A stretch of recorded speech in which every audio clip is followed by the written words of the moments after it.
The wind in Hollow Creek didn't howl. It whispered names. I first noticed it when I moved into the old ranger station at the edge of the nature preserve. The weather vane would spin wildly during storms, though no wind touched the trees.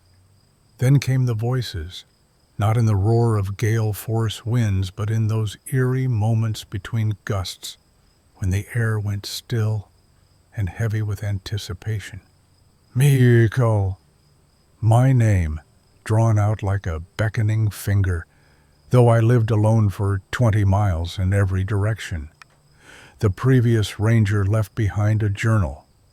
Most entries were mundane, weather reports, wildlife sightings, but the final pages devolved into frantic scribbles. They're not echoes, they're memories.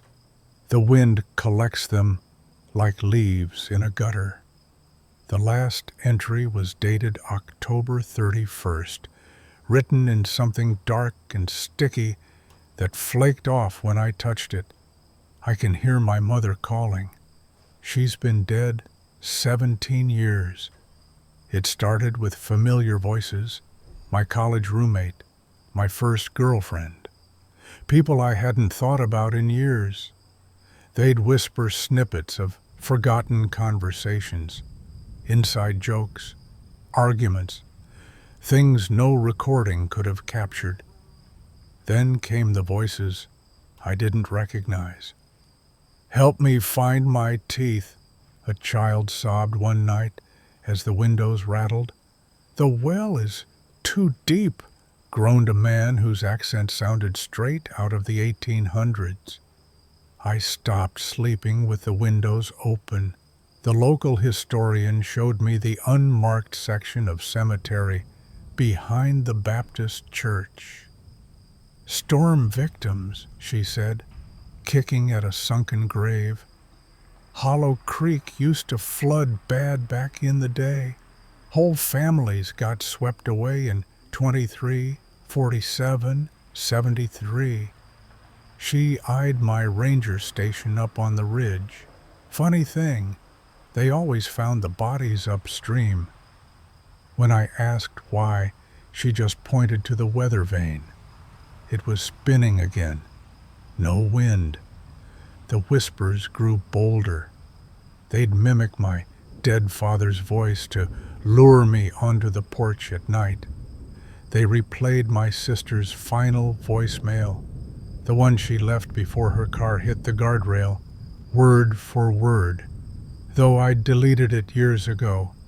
One sleepless night, I caught them learning.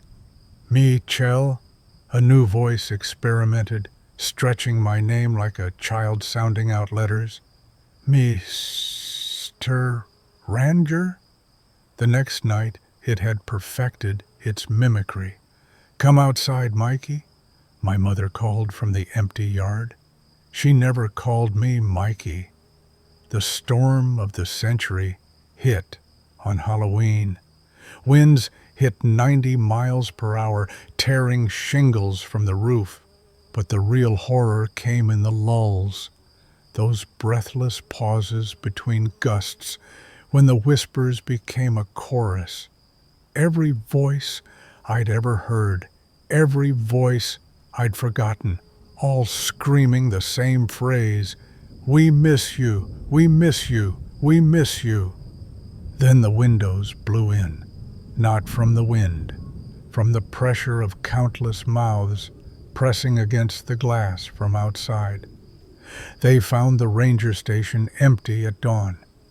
The door swung wide open, my boots still lined up neatly by the threshold. The journal lay on the kitchen table, a new entry scrawled in something dark.